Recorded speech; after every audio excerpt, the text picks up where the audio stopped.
I've been thinking for a lot of time about whether I would ever talk about this out loud like this. Not because I don't want to, but because I didn't know how to carry it and speak about it at the same time.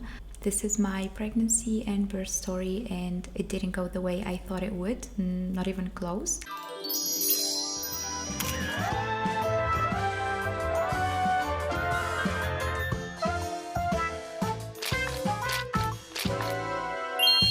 When I found out I was pregnant, it wasn't planned, but I remember feeling okay with it, even happy. Like maybe this was a new chapter that made sense because other parts of my life felt stable and it felt like the right timing to grow into something new. At the beginning, everything was normal, even good. I was healthy, I was eating well, I was exercising, I felt strong in my body, and then everything changed very suddenly. Around week 27, I started bleeding heavily. I was rushed to the hospital and stayed there for 2 nights.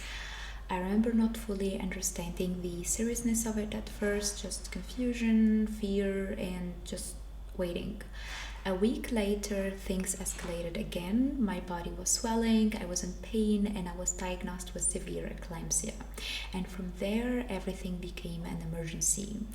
I had to go through an emergency C-section. It was early, much earlier than anything I was mentally or emotionally prepared for.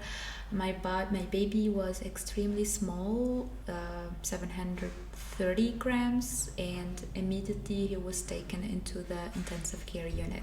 I stayed in the hospital for a week after the birth, but I wasn't really present in a way I thought I would be. I was simply in shock. And I want to be honest about this part. I wasn't thinking about bonding, I wasn't thinking about holding him.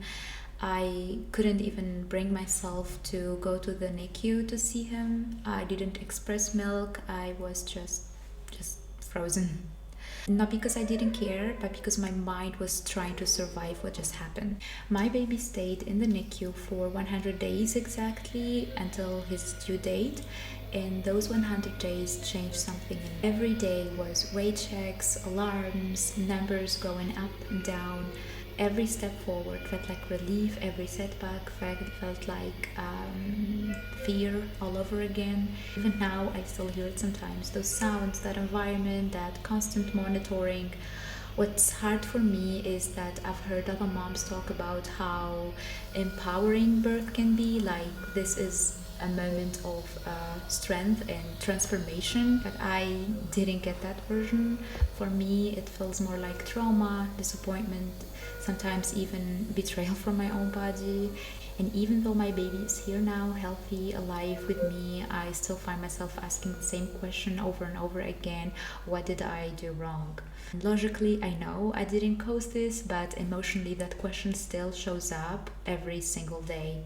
Sharing this because I don't want to keep carrying it only inside me, and I don't want to only remember it as fear and guilt. I want to be able to look at this chapter and accept it for what it was. Not something I chose, not something I controlled, but something I simply went through. I have my baby with me now, and I'm grateful for that every single day, but I also know I'm still not fully healed from everything that happened. This video is part of me trying to make space for that, to stop fighting the memories, to stop asking myself what did I do wrong, and slowly to move toward peace with my body, with myself, and my baby. Thank you for watching. Bye.